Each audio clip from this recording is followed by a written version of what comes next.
This podcast is brought to you by Craft Beer and Brewing Magazine for those that love to make and drink great beer. To learn more or to subscribe, visit beerandbrewing.com or find us on social media at Craft Beer Brew.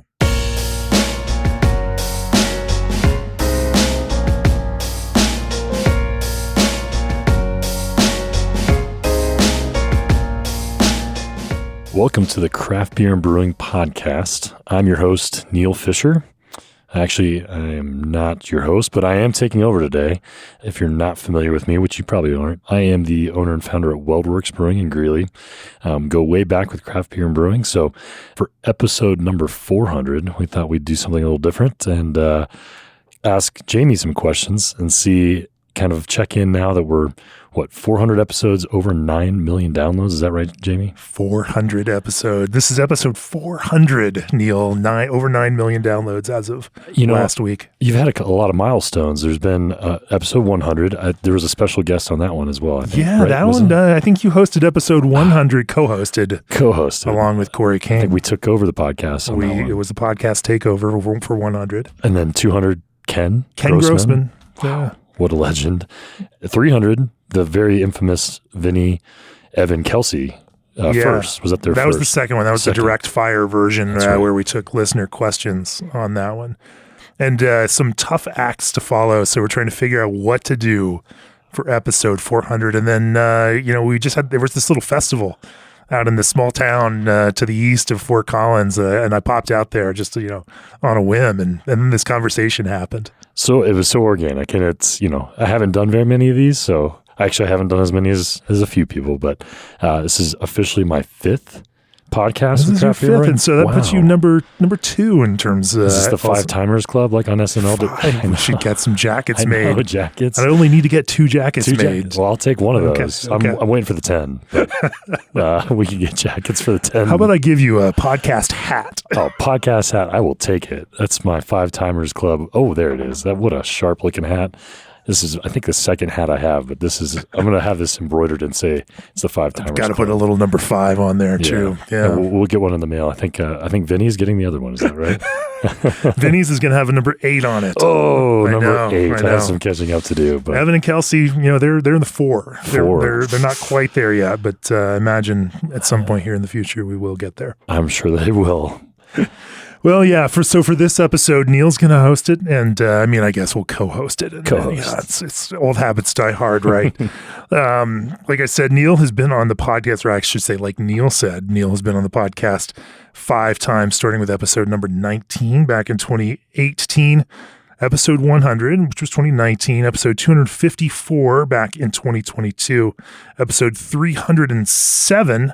Which was the Brewers Retreat Hazy panel that we recorded at live at Russian River, and now this one. And Neil, it's always a pleasure. Thank you so much for having me, Jamie. I will always be here and available whenever you ask me to. But I can't believe this is number 5. What a man! Over 10 years now. Well, and I know I've told this story a bunch of times, but our history goes way, way back. If you go back in the Craft Beer and Brewing app.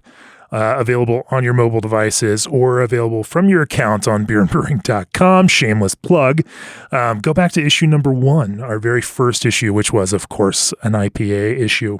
I wrote a feature on barrel aging, and as a corollary to that, we did a little thing on barrel aging at home. And of course, Neil's homebrew barrel age projects are featured in that very first issue of the magazine. And Neil was a blind panel judge for the first couple of years of the magazine, 2014 to 2017. As an aside, for fun, before we did this, I pulled up his old scores. I think there were about 100 anyway, there's over 150 of them. And, and so I think you probably did 10-ish, different blind review panels over that time. And I was curious to see what you loved back then in 2014, 2015, 2016, interesting stuff. So I pulled some data there because I know we love talking about data when we're into this. If we get there, we can talk about some of those classics of craft beer as we look back now with a decade of experience between then and now. Hard to imagine that's almost 10 years ago on some of these. Over 10 years ago. It is for over others. 10 years ago since we started this thing and since we became friends. And, and that friends thing, I think, is the other cool thing. As I was thinking about it this weekend, we were at the Weldwerks Invitational. So much of this industry, and particularly, our larger friend group, came from a group of passionate beer drinkers, homebrewers. And it's kind of fascinating to think. I always think about the first time I met Skip, who's head brewer for Weldwerks, was at a bottle share in your basement. When he was the assistant manager of Patrick's, and you had just kind of given up, passed on the job as manager there, and to see so much of what craft beer, and this is our story, this connection over a shared passion for beer, but it's not just our story, it's so many stories throughout craft beer. So much of what we now refer to as the craft beer industry is made up of passionate individuals who are driven by that interest, by that shared connection. And it's amazing to see how business connects us now, but it was friendship and the shared passion that got everything started. I think that's just one of those beautiful, unique features of the craft beer world. And, I couldn't agree more. I think it was especially evident this weekend, hosting the Invitational for the first time since 2022 and having you there and all of, 44 other breweries, including Weldwerks. And just, I think it was a little bit of what you guys have also curated with the retreats, where you foster this group that sometimes it's easy to get caught up in industries as a whole. Is it down right now? And I think some of that gets overblown. I think some of that worst case scenario kind of creeps in too much and kind of the doom and gloom. And you forget that at its core, and the reason this has been successful, why so many of us love this, is that passion. It's that excitement for craft beer.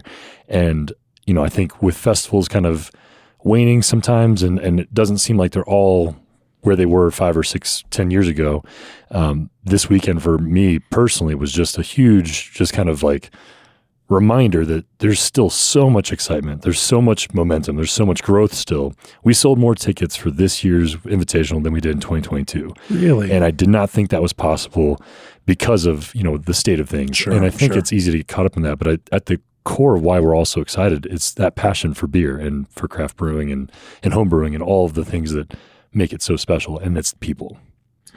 100%. So this episode is going to be a little bit different than a typical episode, maybe a little bit AMA style, a little bit of industry vibe check, a little bit of business insight, a little bit of what's working, what's not, a little bit of, where do we think things are going to be going, a little look back, a little bit look forward.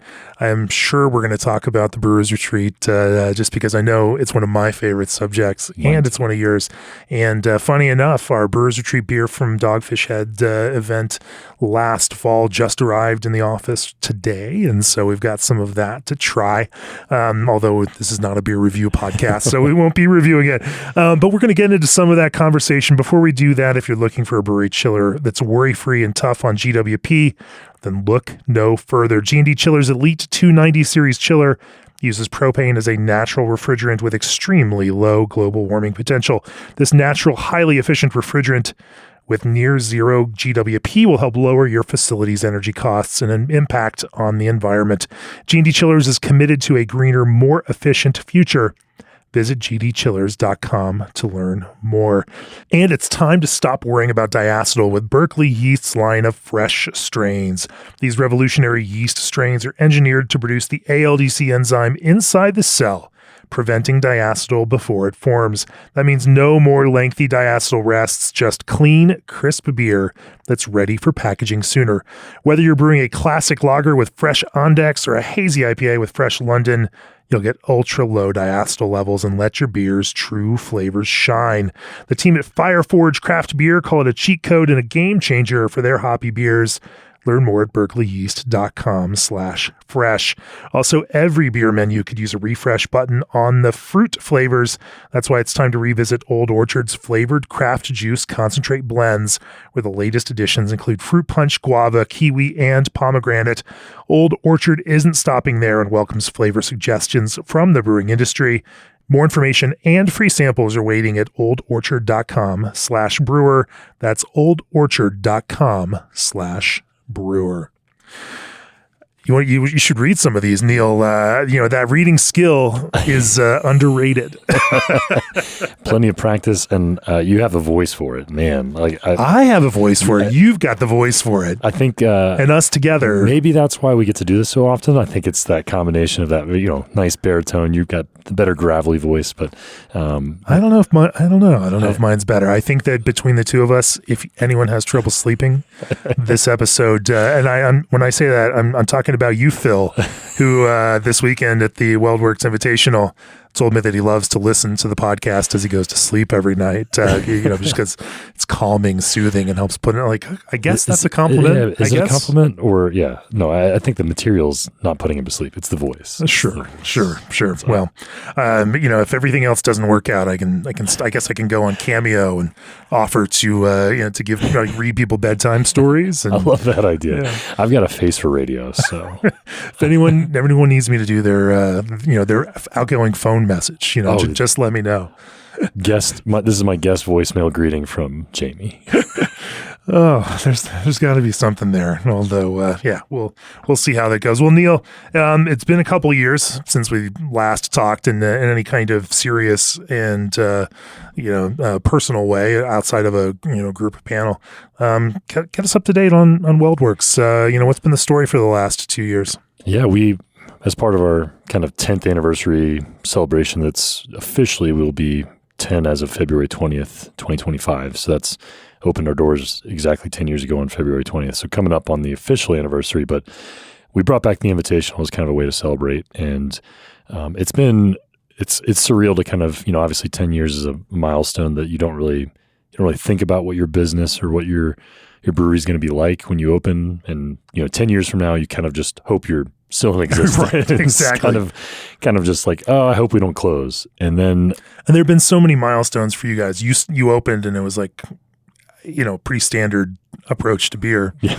And didn't even sell 500 barrels that first year. No. And it was, the standard almost like 90s holdover kind of craft beer styles with a few little exceptions there, and kind of remarkable how you all have pivoted. You pivoted quickly after that first year, and things kind of took off. Yeah. I mean, I think a lot of it for us was a little bit of your influence in terms of, as a friend, and kind of putting a bug in the ear about a new style like hazy IPA, and maybe you should consider this. And then obviously Juicy Bits, shortly after our 1 year anniversary, or at our 1 year anniversary, really changed that trajectory. And I think, especially looking back on all the kind of moments we've had and how we've changed, I think a lot of it was just not being committed to like, this is exactly how we have to do our business is firm. This is exactly how we're going to do it.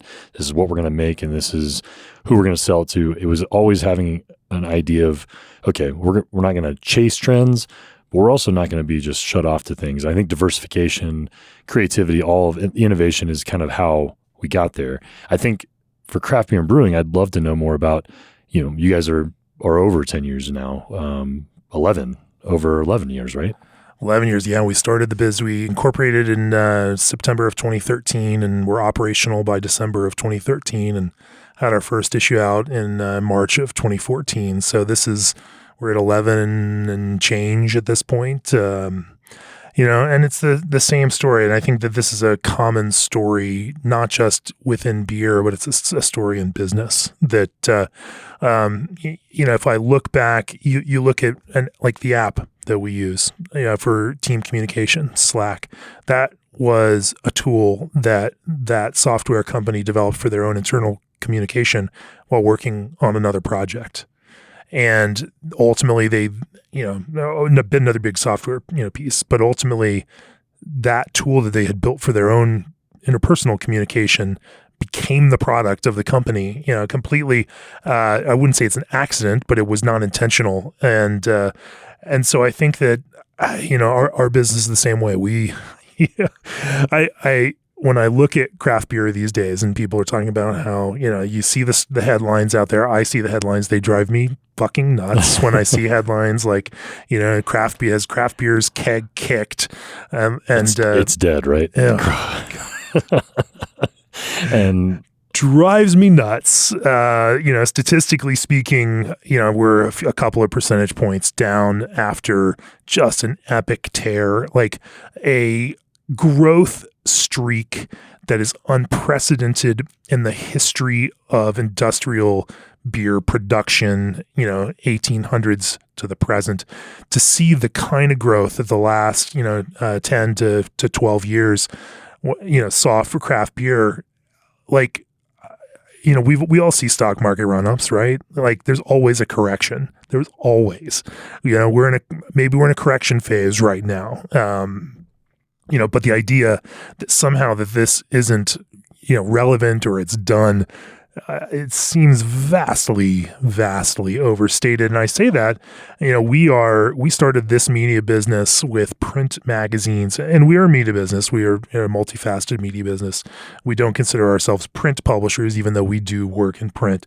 We produce media in all the formats that everyone needs it from us. And that is audio, that is video, that is live events, that is obviously print magazines, that is digital newsletter, website, every format in which people need to consume media, we want to be there and produce that media in the format that's right for them. And it's so fascinating, as we have seen, there are people that love our video classes who never listen to the podcast. There are, people that love the magazine that don't listen to the podcast. There are podcast listeners that don't know that any of the rest of these things truly exist. I'm convinced. And so, but that's the nature of it. Everyone has different consumption modes and whatnot. But if you were to ask someone, hey, what do you think of the idea of starting a media business with print magazines in 2013, everyone would have said, are you insane? That's the worst idea that you could possibly come up with. And, and they're not wrong. And probably, if you just think about it, well, do you want to start a media business with print magazines 2013? No, you shouldn't do that. That's probably not going to be successful. But, and I think that's a kind of a corollary where we are with craft breweries today. Should you start a craft brewery? The default answers should probably be no. Should you? No. But. Right. And I think if all of us just, heeded that, okay, this is the most sensible thing to do, no brewery would open. There's no business would open, business, Neil. True. Because no they're small all business, no. Every act of entrepreneurialism is an act of optimism, Absolutely. Right? You have to be an optimist. You have to think that tomorrow is going to be better than today. And I think that resonates so much with like our Weldwerks' story, because the same was true in 2015, 2014, we started talking about opening a brewery. It was opening in Greeley, Greeley, Colorado. For those not in Colorado, just a very different place than Denver, Boulder, Fort Collins, the Front Range as a whole, obviously Western Slope. And not to say that we don't love those areas, but there was a lot of really skepticism that you could, create a successful brand based in Greeley and making beer that would sell not just to the rest of the state, but maybe the rest of the country. And I think, that if everyone that kind of gave me advice, if I listened to all that, we absolutely would never have opened, and certainly not in, called ourselves Weldwerks either, and kind of homage to our area. And I think I've seen, like you said, if everyone were to just, take the most solid, sound advice, it'd be to never take these kinds of risks. I don't know and again, we're going way, way back now to, 2014, but I created an infographic for that first issue of the magazine. And because even then, even in 2013, early 2014, there was a lot of talk, a lot of chatter out there that craft beer was already too big, that the growth phase was over, that there was no room for any other breweries, that the bubble was going to burst, that this was the end of growth, and that why would anyone start another brewery? When we launched craft beer and brewing, that was a prevailing narrative. Now, maybe there is just, an inbuilt sky is falling kind of nature to the kinds of folks that like there's an optimism, but also, an inbuilt pessimism that goes along with that. And everyone was convinced that like it was so good that it couldn't last forever, that, that the other shoe had to drop. But I mean, it's grown like 300% from that. And I think even more than that, even. And even now, I think the resounding sentiment is that there's just no growth to be had. And meanwhile, we've not had a year without growth since our opening. Even last year, even 2023, we had, much more modest growth than in the past, but over 7 to 10% over the last 2 years, and still growth on the horizon as of today. And I think that's the hardest part is like the Brewery Accelerator. What an amazing opportunity to learn about, should I open a brewery or a distillery or find out the resources I need? I think anybody that is going to make those kinds of investments into the time to learn that, I think it just demonstrates that if you're passionate and you can find the resources you need, you can be successful even when maybe the industry as a whole is not growing like it was 10 years ago. And I think that's the hardest part right now is I think you're right. I think we're all getting kind of fatigued by the headlines of just like, is craft beer done? And I can't say for sure for everyone. I can say definitively for a good number that it's far from that. There's still some optimism and growth in the headwinds. Yeah, and I think I had a bunch of conversations with brewers about that. And I didn't put you up on this whole Brewery Accelerator thing, although we do have tickets that are going on sale in the next couple of weeks for our Fall Brewery Accelerator in September here in Fort Collins. Another shameless plug. But no, I had a number of conversations, and I think that this is the thing. When the markets are going nowhere but up, then it creates a lot of opportunity for anyone who wants to get into a business, And, there's just success because things grow. And, I think we saw that for a lot of craft beer's history, a lot of businesses that maybe weren't managed as well as they could have been. They didn't need to be well managed because growth just means more cash, and more cash means, hey, we can take on some, more risk, and we can grow, and we can buy new things, and we don't have to worry about it because we're always going to keep growing. And, I think what we've ultimately found in that is there are a number of businesses that just didn't have the discipline with that kind of growth. They forecasted incorrectly. They planned for growth that didn't materialize. They took risks based on some of that growth, and then put them, stepped out off of the overhang, and didn't have enough rope to hold them up. And so there've been some real challenges around that. Some really honestly great breweries. And that's the sad part of this whole recent trend. I've had a number of breweries that I think have been making incredible beer that have unfortunately not made it through this. But now we're in, it's not simply a story of, hey, you didn't make good product and now you're not in business. Like it's not simple like that. It's also not, there's no easy answer as to what is causing these things. Some of it is very geographical down to, street and city level. Some of it is, state level challenges. Some of it is, economic operations. Some of it is, just, different kinds of, what different state laws allow and how those impact breweries. There's just so many stories about where the challenges are coming from and why they're there. And so, in that sense, I think I've lost my train of thought here. I think exactly like what you're saying is that, you've got so many different, like every recipe for success is different. And I think you see with someone who wants to open a brewery in 2025, I think the immediate reaction, if you were to ask a group right now in craft beer, they would groan. They would, audibly groan like, sure. So what is it that, and I don't think that's true. I don't think there's just no way to succeed. What do you think in 2025 will make a new brewery or even an established brewery successful, knowing that, because I think there's some real positives to no longer just being able to, put out a product, whether it's quality or not, or whether it's different or, and I think we've had to get sharper as businesses, as breweries, in order to succeed today. The quality standard is so much higher. Those are table stakes. Yeah. You got to make great beer to even be in the conversation. Yeah. And if you don't, your business is not going to survive.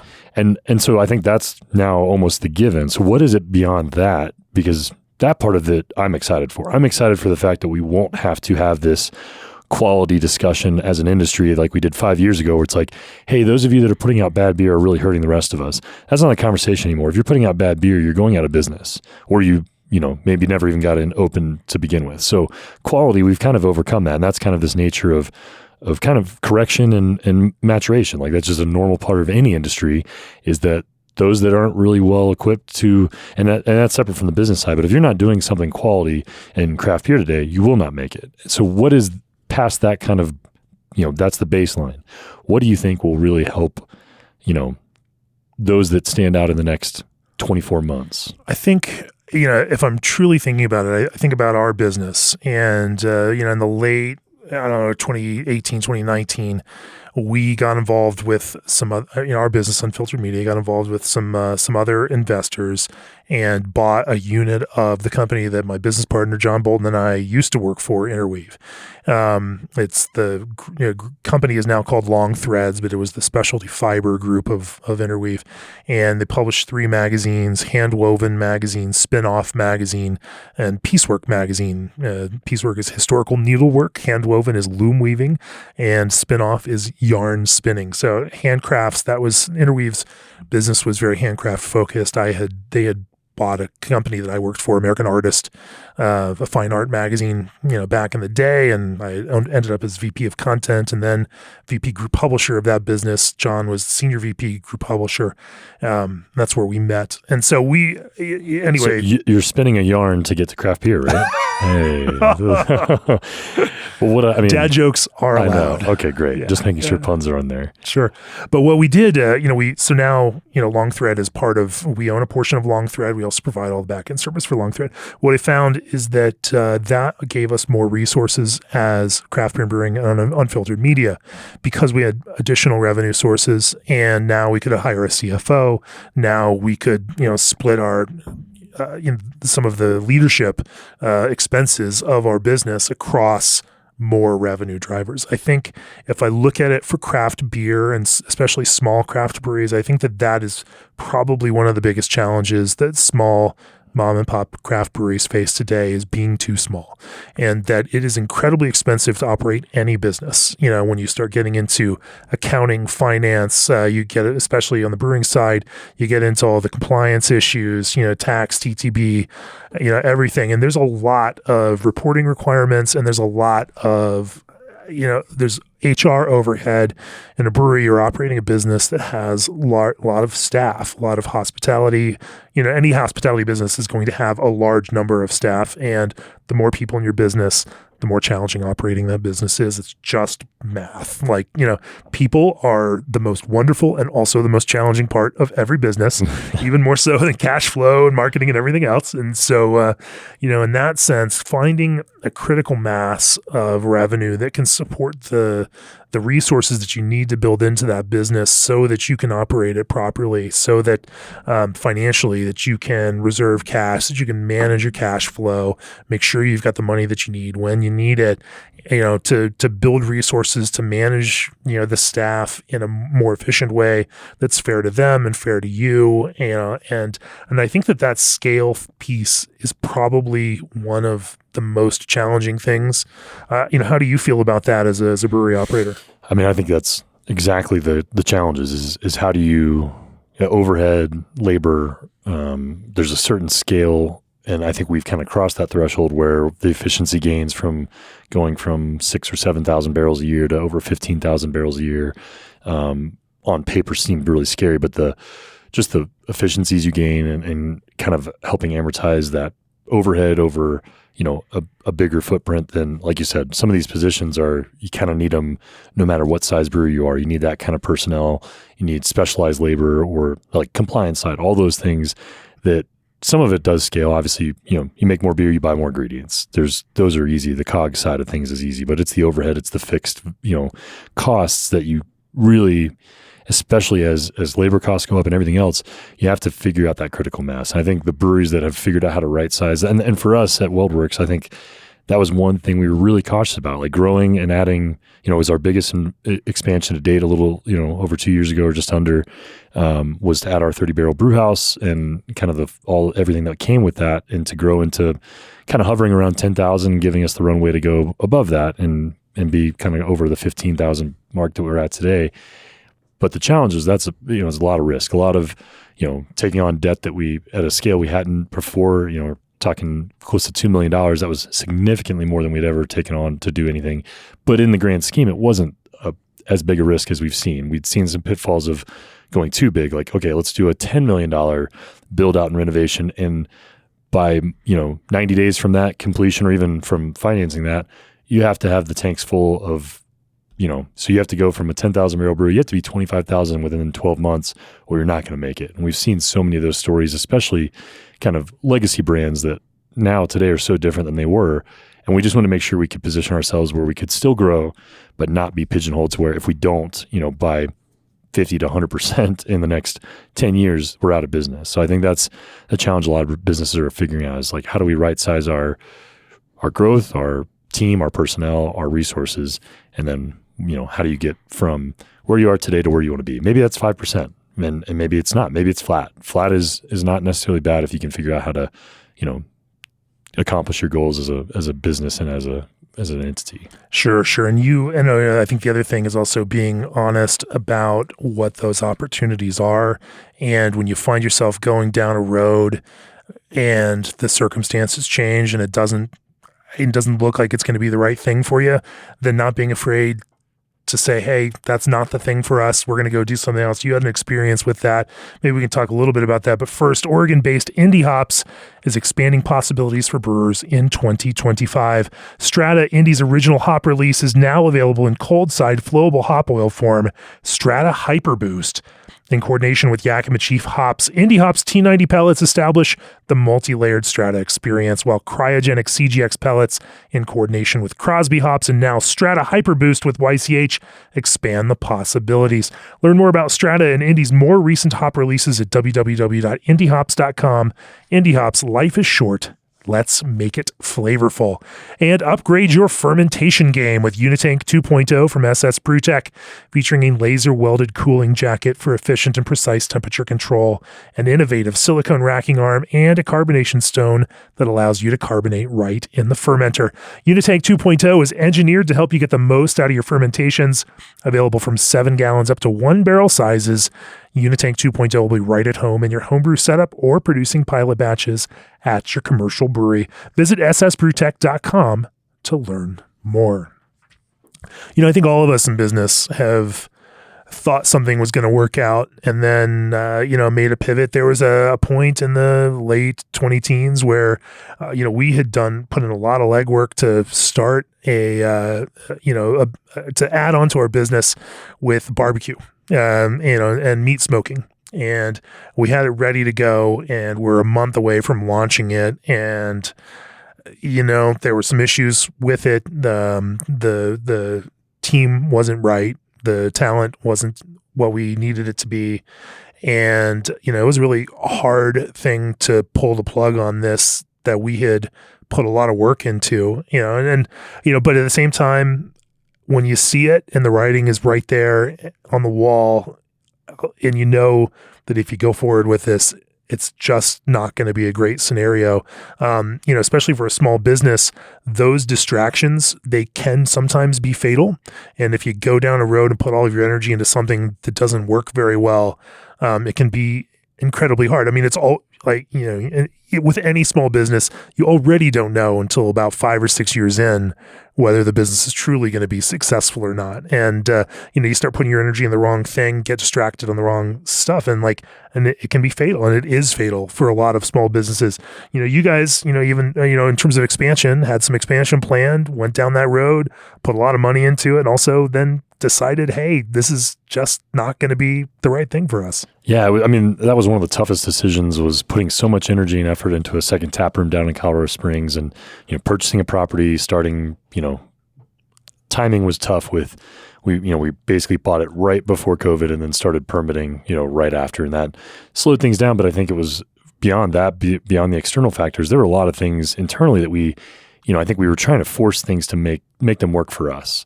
Love the space, love the community there, loved all of the factors, but we really, I think after we had sunk a lot of time and money into the project, realized this is going to cost us other parts of our business. And at the time, it was expanding our production. We had reached our capacity essentially, and adding another location to serve more beer when you don't have the capability to produce more beer was probably, we should have probably done those things in reverse order.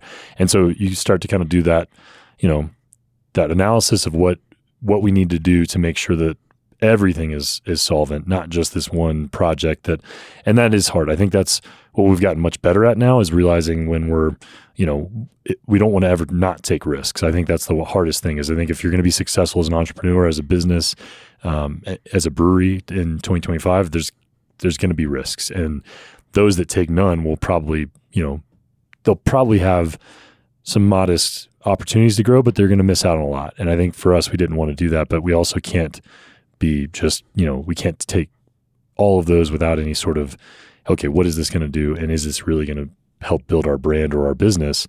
And the answer for the Springs for us at the time was no. And so it was tough to kind of move on from that property and sell it. And now Westvax is open down there. Love to visit the spot and just to see, how they've been able to make that their own. It's an amazing location. Just a vision we had that just didn't come to fruition. Doesn't mean it wasn't viable for someone else, but for us and our business, it was ill-timed. I think that's the part I'm learning now, 10 years into this, is that if you aren't willing to, kind of make those, like you said, barbecue, if it's something that feels like, okay, this is in line with who we are and where we're going to grow, but then you come to find out like maybe that's not the best choice. How did you guys have and maybe it's other things, maybe it's other, events, or have there been other things you guys have tried to diversify into and realized it wasn't the right fit? What gives you kind of the confidence to pull the plug? It's a number of factors. And in fact, sometimes it's just admitting that we need to completely revamp the model. The Brewers Retreat is a great example of that. After the 2019 retreat, which was a beautiful experience, you were there, and up in Maine on the coast, it was absolutely phenomenal. And we made no money at it. Like we made no money. You're talking about, we're a business. Like you on events, you need to make a certain amount of profit margin in order to fund all the people and all of the operations of the business. And so on an event, if we're not making, a 25 to 40% margin on an event, then it's not contributing to our business in the way that we would need that. And so then instead we should be spending, focusing our energy on other things, because, as a business, we it's expensive. Everyone wants to get a raise every year. Right. Crazy how that goes, Cost of living increases. Cost of living increases. You see, our costs, the cost of printing and postage is absolutely it almost doubles every year, from COVID to the present. Things just are getting more expensive. But we also try to operate a business that is employee focused and good for our staff. And so, there are some of those non-negotiable things there. Like, we contribute to 401k for all of our employees. We pay 100% of all of our employees healthcare. We offer competitive wages. Why be in business if you aren't taking care of the people in your own business? And I know that, that same kind of viewpoint is echoed by so many across, the craft brewing world. Whether they can or can't do that, given what their finances are, most people I talk to would like to, even if they can't. And so, that creates a certain kind of cost burden where, the company needs to, be able to do that. And so, coming out of an event like the Brewers Retreat and, making a 3 or 4%, profit on it is just not, like, it's so much energy, so much time. Like, we had to rethink it. And so we had put it to bed. We were going to not do it again. And then COVID happened. I was like, oh, great. Glad we weren't planning on this or budgeting for it and, in next year's plan. And, so we didn't do one in 2020 and we didn't do one in 2021. And then we didn't do one in 2022. But at the same time, we started missing it, and I started just joking, because it's like most things, like even some of our good business ideas just start with me screwing around and just teasing, my business partners, we we could do this. What if we bring the Brewers Retreat back? And, and it started that way with me teasing John, and John's like, well, what if we did it a different way? I think maybe we could. And so, and so then we completely rethought it, rebuilt the model. Rather than doing it at resorts, we now hosted at a brewery, and then we brought it back in 2023. And then, of course, in the same time, I just kind of floated the idea, with some brewer friends. And, like I said, I know I've mentioned this before, but I was in Belgium in 2022 with Joe Stang, and I got a text from Vinny Chilurza. I was like, I know you haven't asked, but if you ever like for us to host a Brewers Retreat, we would love to do that. And like, well, it's funny that you say that, And so, we built a new model for it that met, that was able to contribute to the business in the way that we needed it to. And has just been remarkably different, but also as good, if not, really, it's a better experience. We just flat out say that. As someone who's been to a lot, not all of them, but a lot of them. Yeah, no question between both years, the 23 and 24, it's no question. 23 and 24 have been the best of all time, and you were there at the very first one, in fact. that I think those kind of looking back on a 10+ year kind of career. And there's those moments that you're just never going to forget, no matter how much, exciting things come and go. That first Brewers Retreat, I'm not even 10 months into having opened a business, really not knowing. This was 2015. 2015. I really didn't know what I was doing on the business side.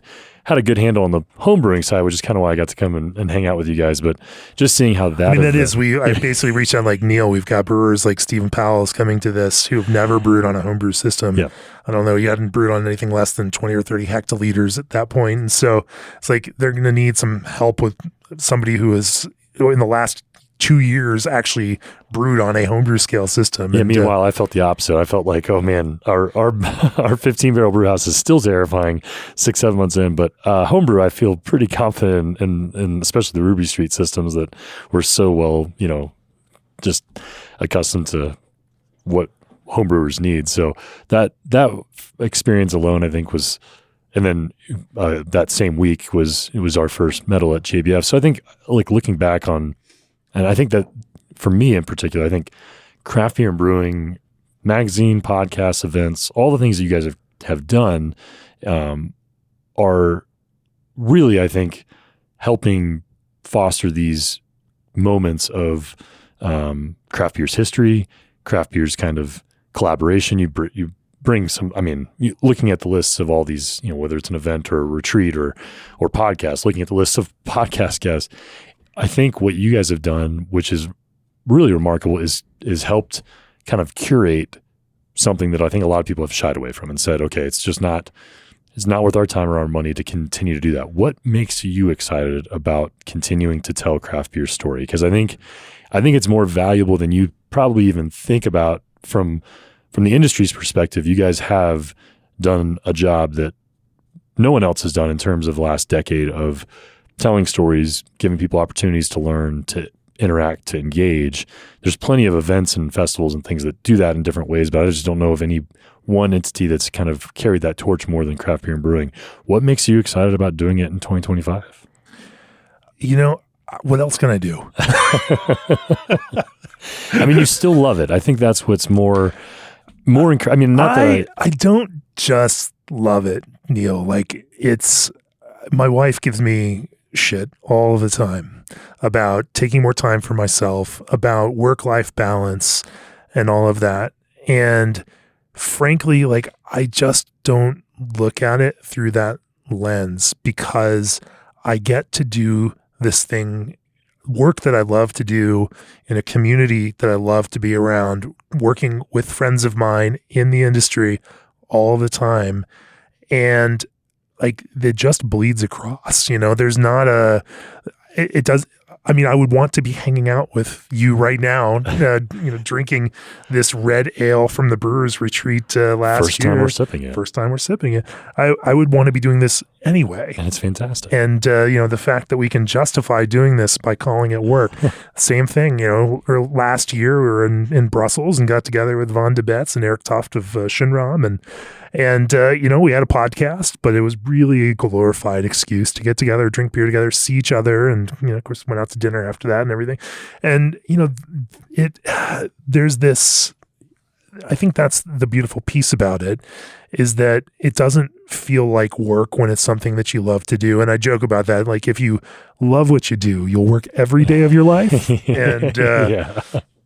But at the same time, like, because there just isn't an on-off. And, but I know that, the things that drive me, like, last year in, writing a editor's review of a cross-strain barley wine that ended up making it into our beers of the year last year, because cross-strain, for whatever reason, has now had 3 beers of the year because they can't stop just crushing it with different styles too. Different styles, mixed fermentation, IPA, barley wine, barrel-aged barley wine. But I remember tasting that beer, and it's going to sound like cheesy to say it, but like, I just felt this welling up of emotion and this excitement that beer could be this, and I taste those beers from time to time. They're like, oh my God, I just can't believe beer can taste like this, that it can, bring back, the sense memories, pull in all, like, create these different references. I am constantly thinking about time and place and smells and tastes and how those connect to those things. And, it's almost like the movie Ratatouille, when the ego, the critic, tastes this dish, and it just, you go through the historical montage of life. And, and I think about that, and I still experience that. I think most of us do, when you have something that's really, really special, and then it pulls that back. And that's, I think, the space that beer is still at for me. I mean, I know that if it's ever not, then it's probably time to hang it up. But I mean, let's be honest. I started drinking craft beer in 1995, and it's 2025 now. So I'm not expecting that to go away. And I still remember, like, those really pivotal key things. I remember the first time I had La Cumbre Elevated IPA, and I could remember the flavor the next day very, like, lucidly. And, but being able to, like, have that kind of connection, tear those pieces apart, like, it's still a puzzle for me. And I absolutely love puzzles. I still love trying to figure, I'm not kidding. Like, I am a fanatic I have a puzzle going right now. My wife has bought me these impossible puzzles. Well, the last one I did was broken glass. It was a clear puzzle. So you don't know which side is up. You don't even know what shape it is. This one is all black plastic pieces. You don't know what's up or down. You're solely matching by shapes. I mean, it is crazy, absolutely absurd puzzles. But I love those kinds of things. I love tackling that. And I love that in the same process of interviewing, or even working with brewers on articles, understanding things that we share in the magazine. Like, there's this process of unlocking, and there's process of fitting these pieces together and understanding how those work. And I still find it fascinating. And I think that crazy enough, you would think, like, what else is there left to do? Like, haven't we covered it all? Yeah. What other recipes and articles? I mean, and that's, I think, what you guys do tremendously well, is you bring in, it's a good blend of the culture, the cultural, the nostalgia, the stories, these moments that I think everyone will have from those retreats, or from the event, or this podcast, or something that really connects that. And then you still have this technical that's continuing to evolve. I think that's the benefit too of having some of these amazing talents on the podcast, of, listening, even as someone in this industry and our team, taking inspiration almost on a regular basis from something that someone's doing that's unique and different. Listening to Vinny and Kelsey and Evan talk at, about Ben Edmonds, right? I mean, Ben, I think, having judged with Ben now, and seeing, all these people that have influenced the industry, you guys are continuing to kind of curate those stories. I think it's inspiring. I think it's also, like you said, it's unique to craft beer in a lot of ways, because other industries, even alcohol cannot seem to maintain that same sense of inspiration. And I don't know if that's, maybe it's because we are maybe more collaborative. Maybe that's the idea of like, we love telling stories. We love sharing those. We're also not going to, try to keep others from experiencing that within the industry. I think that's that collaborative nature that makes it so unique. American craft beer culture and craft brewing culture is a special thing. And it's something that didn't happen by accident. It was a very conscious action by some very smart brewers, in the 90s and 2000s in the face of, a then craft beer market that needed to focus on how to make better beer. I kind of talk about that evolution because, again, I think there's a reason why we, and some of the things that I focus on and how we connect since we're just talking inside baseball here, I can go talk about that. Before we do that, I do want to get our sponsor Reed in here. Did you know that Isuzu trucks have been the best-selling low-cab forward trucks in America every year since 1986? That's right. For over 38 years, the legendary durability, remarkable performance, and low cost of ownership of Isuzu trucks have made them a favorite for work truck owners. You may have seen their ultimate craft beer truck that debuted at the Craft Brewers Conference in 2019, and it has been there every year since. As members of the Brewers Association, they've partnered with breweries, suppliers, and distributors alike to support the craft beer industry. Whether you're looking for a self-distribution solution or one to deliver supplies, there's an Isuzu truck that will fit your needs. Go to IsuzuCV.com to check out their impressive lineup or visit an Isuzu dealer today to find out why now, more than ever, Isuzu trucks are the trucks you trust for the work you do. And tickets for the Craft Beer and Brewing 2025 Brewers Retreat in Asheville and Mills River, North Carolina are on sale now, and only a handful remain. There's fewer than 10 tickets right now, Neil. Brew on homebrew systems with some of the most inspiring craft brewers in the U.S., like Vinny and Natalie Chilurzo of Russian River, Evan Price of Green Cheek, Mark at Josephson of Scratch, Bob Coons of Highland Park, Chris Johnson of Green Bench, hosts Ken and Brian Grossman of Sierra Nevada, Neil Fisher of Weldwerks. I know him. Learn more and secure your tickets at brewersretreat.com. So, we were talking before that break about how you stay in touch. How do you find the right stories, make the right connections? And I think that it's hard to say exactly how that magic happens, but I think that love is a piece of it. And I think that, as any trained journalist will tell you, that you have to develop a sixth sense for observation. And I just watch who does what with who, who is collabing with who, who's winning medals on these things, who's going to whose festivals, and you just start watching, these kinds of spheres of influence, how they intersect, how they don't intersect. There are multiple social groups of different kinds of brewers, in the United States and around the world that, that exist in different kinds of ways. And it's fascinating to me to see how these kinds of, social connections align. The other fascinating thing, and one of the reasons I think that the craft beer world is so interesting, is that those aren't fixed, and there is a meritocracy to it where brewers can earn their way into these things. Like, there are other worlds where it can be very calcified, where the whatever that old guard is just not accepting of folks that want to do things a little bit differently, or posit different kinds of possibilities. And I think it's one of the things we maybe don't celebrate in the beer world enough, that you start winning some medals blindly, judged by peers, showing a blindly judged by our, blind judging panel at the magazine, through other kinds of competition. Like, you start producing award-winning beers in that way, and people want to pay attention. They want to understand what that is. There it is.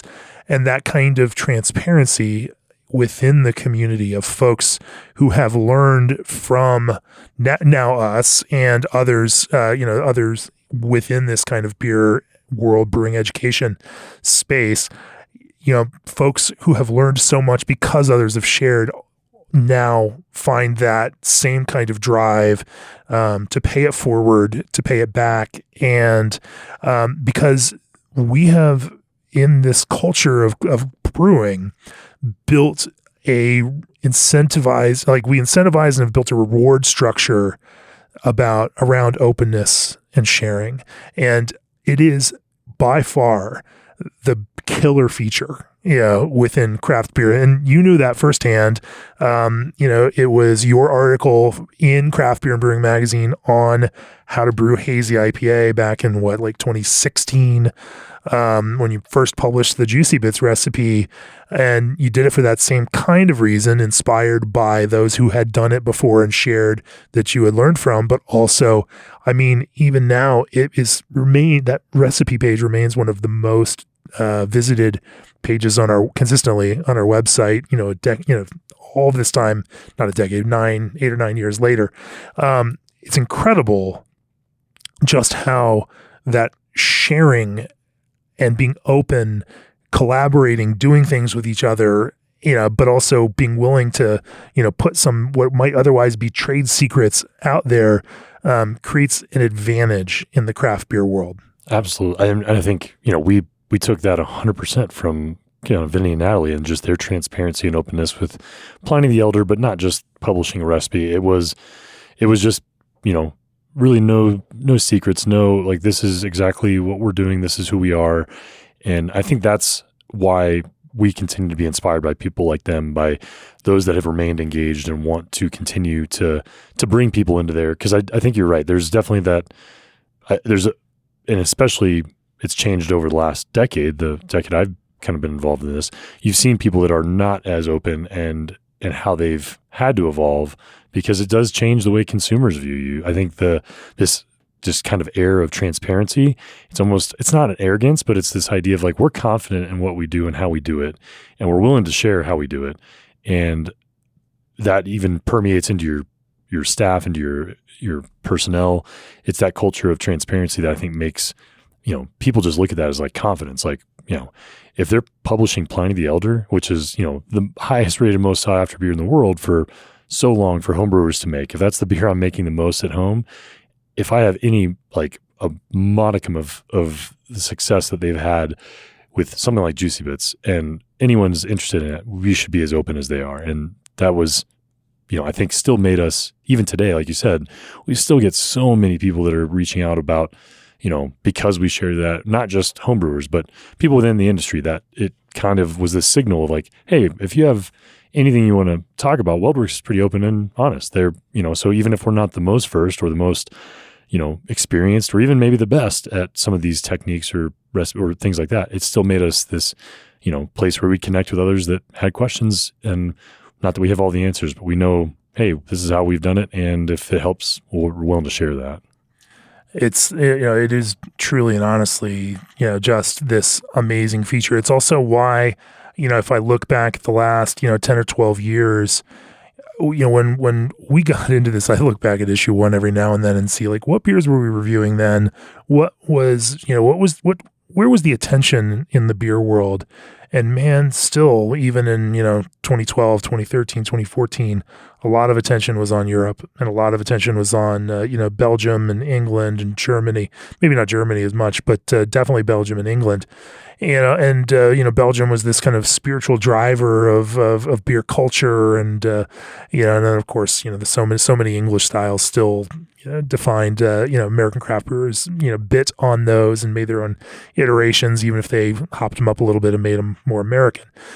But America, the United States now, I've joked about in the past, is a net exporter of beer styles and influence now. We were a net importer, 10, 12 years ago. And we're a net exporter of that. And you think about the things that have come up over that time, from hazy IPA to fruited sour, real pastry breakfasts. Breakfast stout already existed, but, this kind of pastry iteration of that, sour IPA, and, the new West Coast IPA, over and over and over again, so much, influence now that comes out. And when I was over in Poland back in December, I was trying to think about that. Like, what is the difference here? Obviously, we have a language benefit in that, English is at least a second language for a lot of folks around the world because of the, kind of cultural currency of that. And so that's one piece, but it's the culture of American brewing and willingness to share. That same culture does not exist in, German brewing culture. Really doesn't exist very much in Belgian culture. We've been able to dig out a few corners and try to find some more of it, or at least, help to, that has actually been one of my focuses over the last couple of years. How do we get, build more openness around the world amongst, some of these brewers and help them understand the benefit that can happen within a worldwide brewing audience for being more open on that. But in that sense, this culture that American brewers built in that, like late 90s, early 2000s, in the midst of that decline of craft beer. And I think, again, let's go back in context to put all of this currently, in some sort of context. From 2001 to 2004, like 2 or 3 years of net decline in the number of operating breweries in the United States. And it was actually a larger percentage decline than what we have. We're still just seeing a pretty marginal decline in number of breweries. And not even that the number of operating breweries should be a metric for us to even think about, the success or failure of craft beer in, just because I don't think that is the best metric for us to pay attention to. But let's just admit that in my craft beer lifetime, since I became a craft beer drinker, we've watched, pretty hard times hit brewers. And it was this culture that we have now is an outgrowth of that, And in fact, I think that's another interesting point to make here. Some of the best and most important and most pivotal improvements in craft beer that we've seen have come out of tough times. That this culture was the craft beer industry saying, those influential brewers saying, we got to help everybody make better beer so this entire craft beer sector can benefit from it because we don't have trust from consumers. And they set about doing that by sharing, by being open and creating what we now have been able to benefit from. And then you saw the economic collapse in 2008. And it was that kind of pivotal moment that I got so many people, so many homebrewers at the time, who then were put out of work, who started thinking, wait, maybe I could pursue a personal passion and create a business around that. And then, of course, you still had a whole bunch of used equipment that was still in the market and cheap. And you just saw this whole resurgence in craft beer, starting around that time and, really picking up steam. And by 2012, 2013, it was just like roaring and, and of course, roaring to the point where we all thought, is this it? Is this the peak? And of course, like we were very, very, very far from the peak. But I think that, not to bring it all back to this current context, but I think that that's valuable for us all to think about now, that some of the best, cultural features of craft beer have come out of some of the biggest adversity. It's going to be interesting to see, and it, there's no guarantee that it works that way. I am a silver linings kind of person, and I'm always the optimist, and I will always try to find some light at the end of the tunnel. This one, who knows? This one very well could be the train. It may not just be blue skies, and there may be some more challenges there. But I think that it's valuable to say that even if, as things, kind of change and reset, by focusing on the things we do, about the connections and about what makes craft beer so special, so interesting, so valuable, it tells the story of why it's important to the world, how these businesses can impact local communities, how they can improve, people's lives. And, and I think that, staying focused on that and telling that story is so more important for all of us here in craft beer than even just reacting on social media to dumb stories about how craft beer's keg is kicked. Okay. I just took that in a totally different direction, but I know you agree with me on this. Well, and I think the other thing I'm more worried about. The state of the industry, corrections, it's just a part of maturation. I was really more concerned about it up until the last maybe 6 months, that the spirit of collaboration was going to start to, would be the real, I think the collateral damage from a little bit of contraction and correction, where competition's stiffer now. And are you still going to be as open and honest? And truthfully, it may have changed a little bit of like, are we as completely candid and honest about all the business side of things? Maybe there's some people that are a little bit more, keep their cards closer to the chest.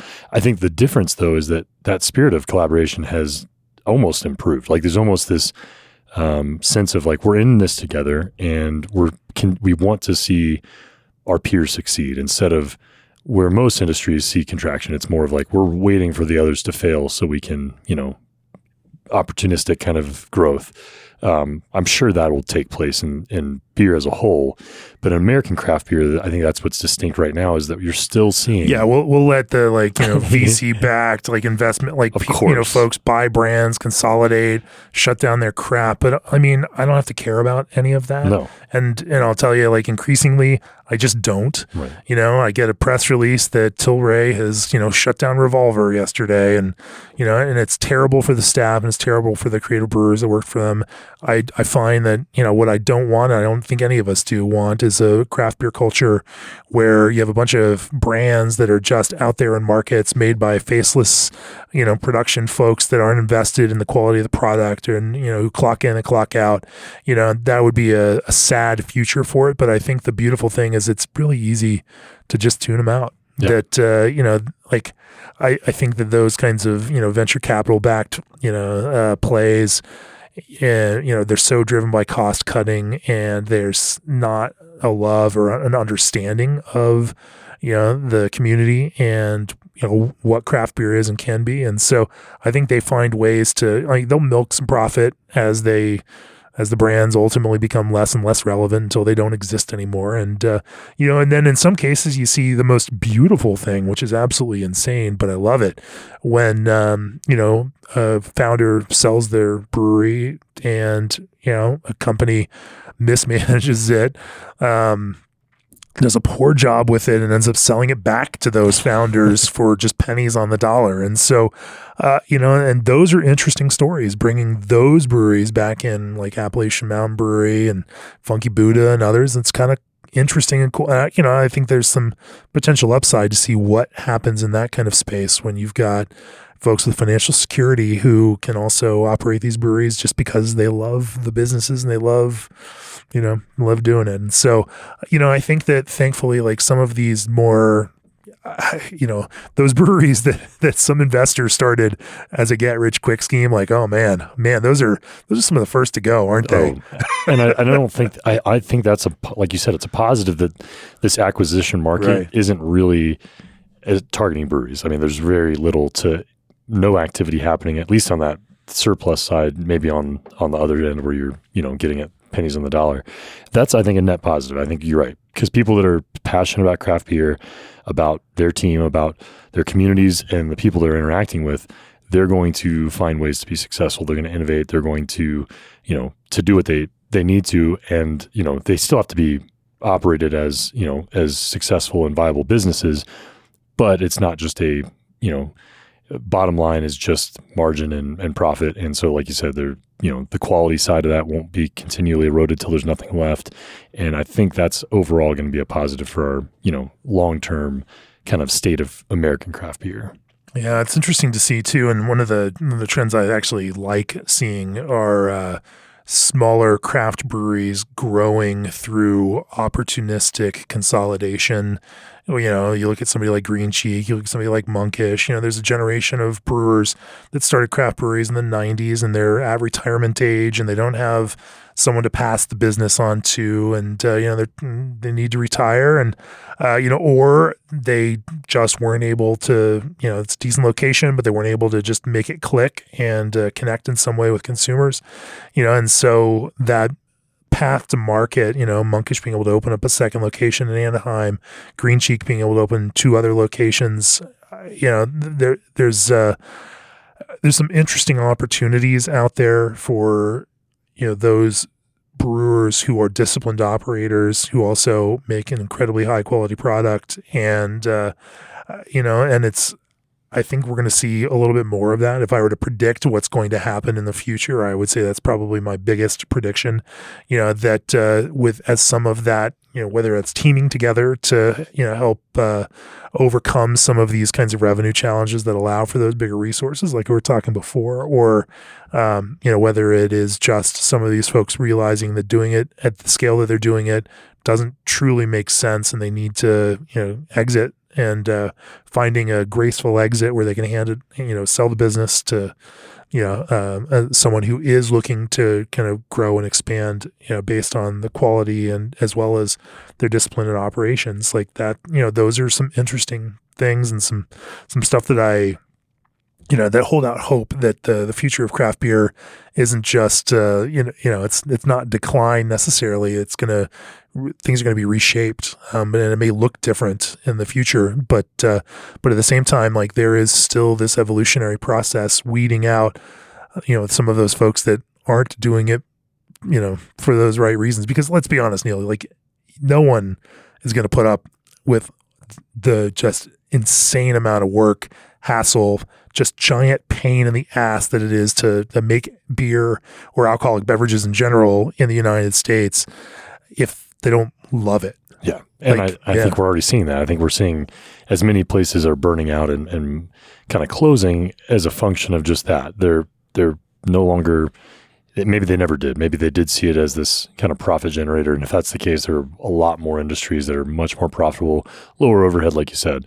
I think now we're seeing that those that are truly passionate about it are going to, I think, mature their businesses. I think they will be better suited for whatever's next, including, we're going to see things come back up at some point in just the nature of every industry. But I think those that kind of diversify, figure out how to make their businesses more solvent, more, like you said, more disciplined in the way they operate, those will be better than if, they just kind of went along, okay, nothing changes, nothing. And I think you're right. I think some of the best things we've seen from the industry have been, over a 30-year period have all been from kind of difficult circumstances, different, economies.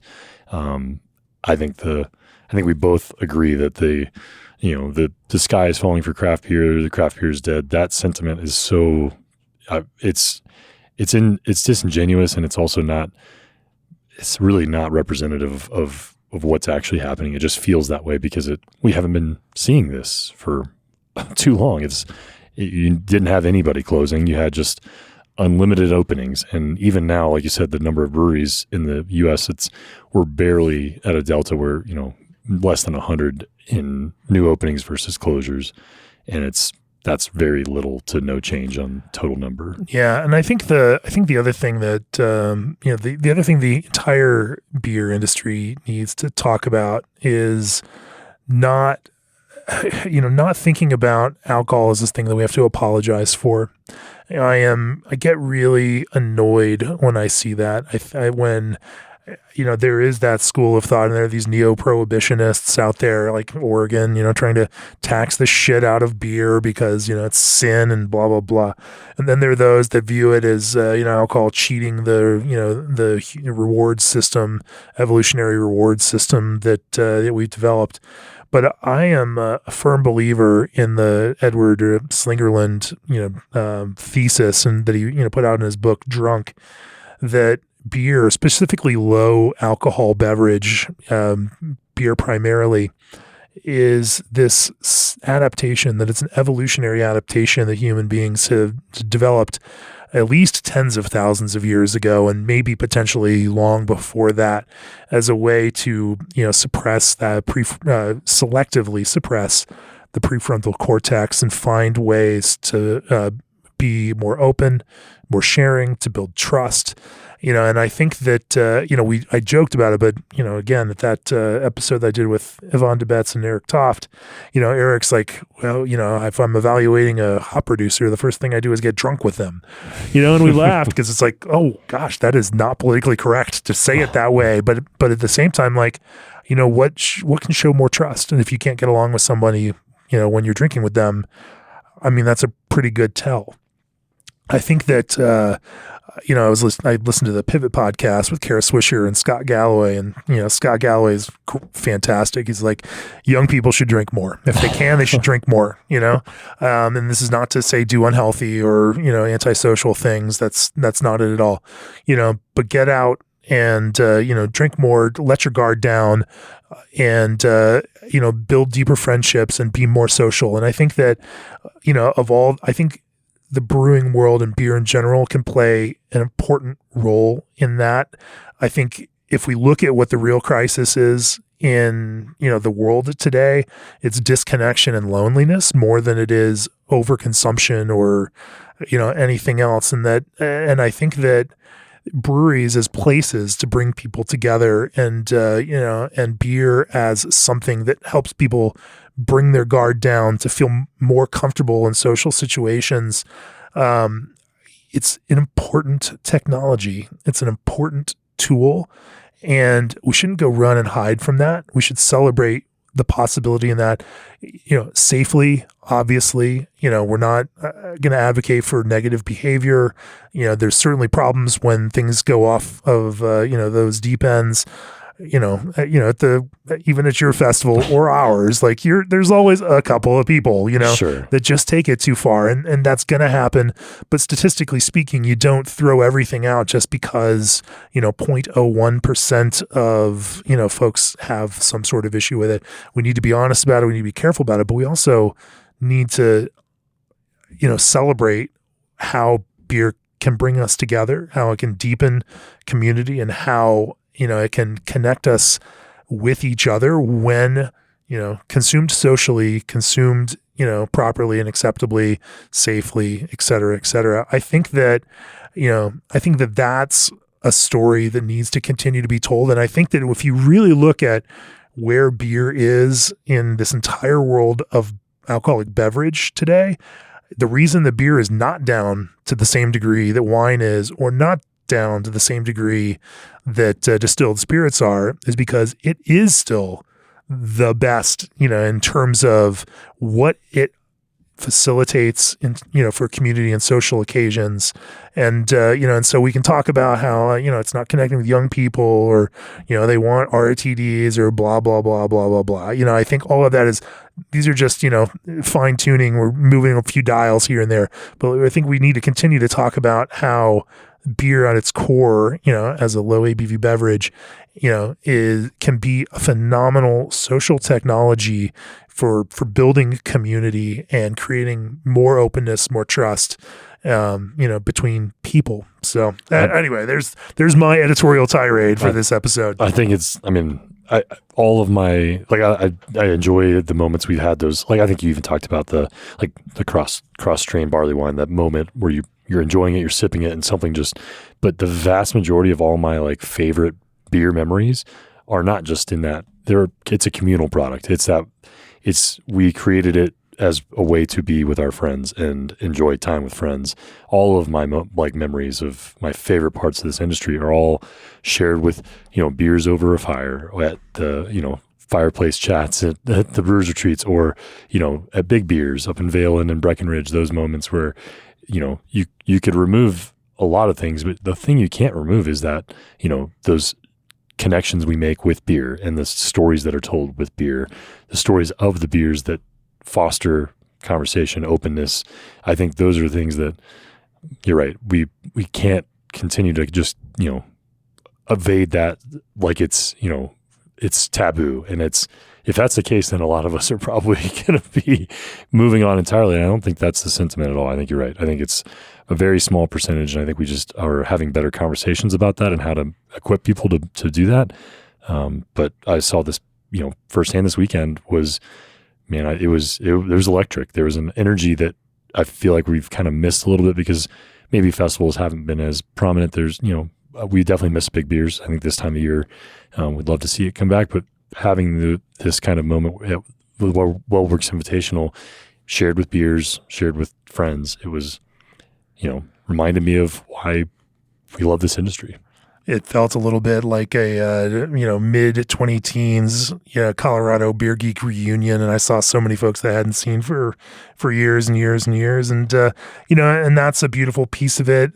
But I think to bring it full circle, here we are talking on the podcast to an audience of tens of thousands of people out there around the world, brewers that tune in every week to this podcast. Thank you all, who give us your time and share so much of your attention with us.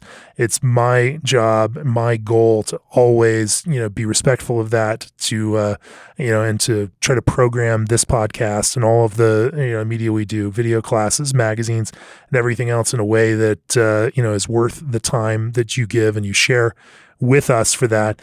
And the responsibility of doing this, at this kind of scale, it actually creates quite a bit of pressure from my perspective, like to do it right, to do it well, and and also to deliver on that expectation week after week, month after month, issue after issue.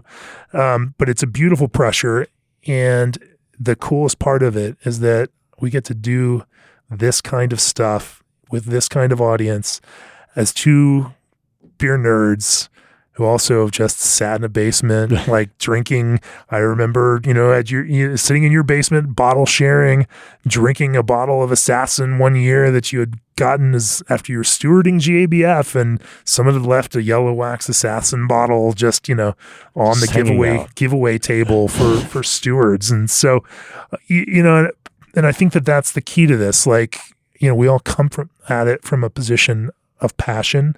I think that that's a common trait amongst the best brewers that I know, that they haven't lost sense of that passion and that excitement for brewing and for beer. And, all the other pieces of the culture go along with that. So, Neil, thank you for interviewing me. Jamie, thank you for letting me interview you. Thank you for letting me be a part of this is 9 million, over 9 million. Over 9 million. Episode number 400. Episode 4. I hope I get to be around for hundreds more, not me personally, but to see all these. And we've known each other for a long time, so that I'm not just blowing smoke, but I do think you probably don't get to hear it enough. I think we talk about it a lot in the industry about how these stories are so important, and you guys, I know you take it, with it's an important role, but I know it's a pressure that you put on yourself that you feel. I think that we don't take that for granted. We in the industry see how important these stories are to tell. Thank you for doing that. Thank you for doing it in all these different mediums, for giving all of us, not just, as a home brewer, as a craft beer enthusiast, as a beer geek in the basement drinking, opening bottles that I still geek out about today, even if we maybe have a little easier way to get them than finding them somewhere. Thank you for helping tell these stories. Thank you for letting me be a part of it too. I appreciate that, Neil. I appreciate that. It's going to get choked up here. I try not to break. Let's do 10 more years of it, or 11 or 12. We'll come back, for episode 500 and, and see where we're at. I'll be honest, I've got the best job in the world. I mean, I truly, honestly believe that.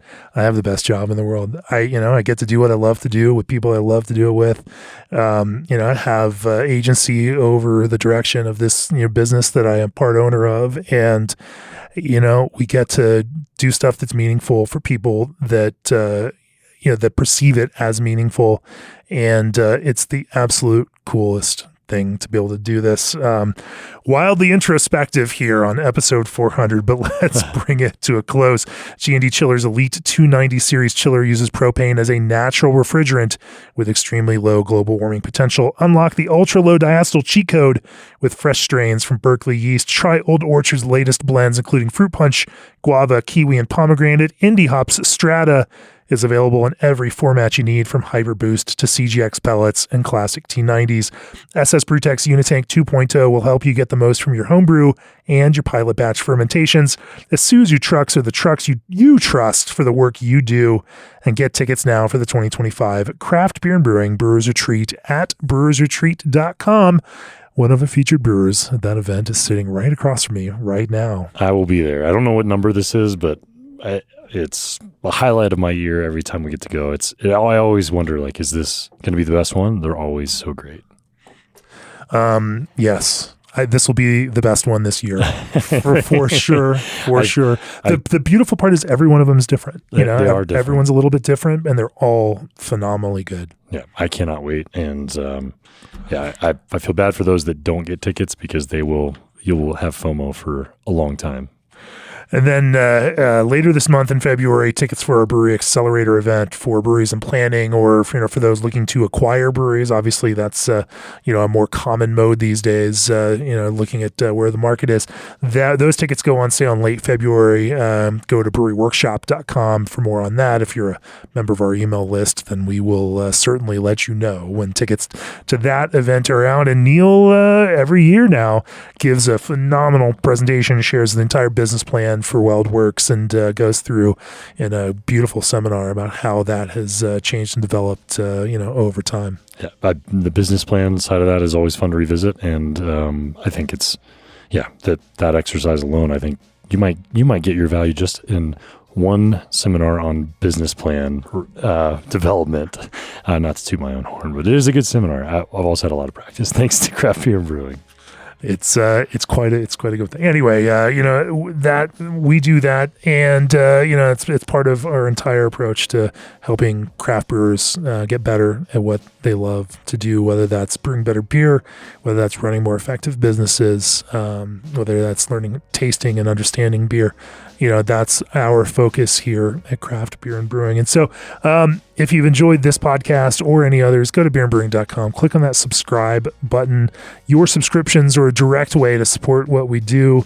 I'm not trying to guilt trip you into that.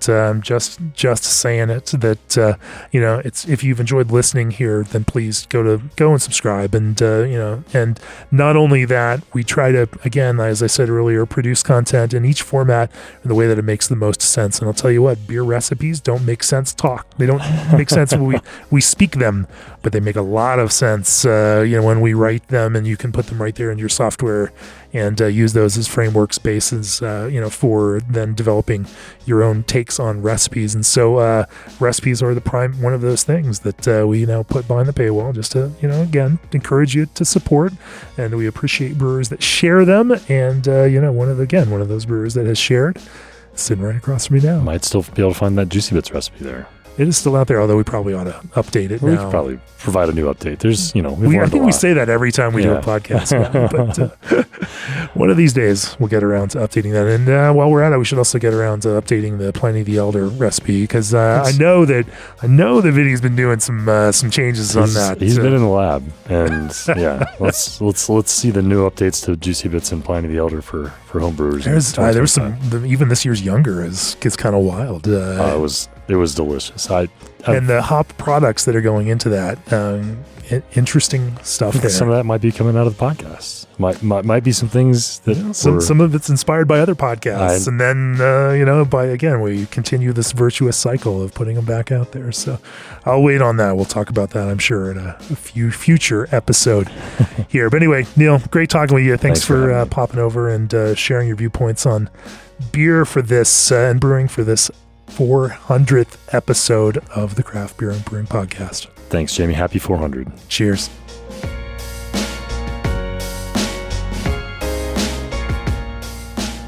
This podcast has been brought to you by Craft Beer and Brewing Magazine, for those who love to make and drink great beer. To learn more or to subscribe, visit beerandbrewing.com or find us on social media at Craft Beer Brew.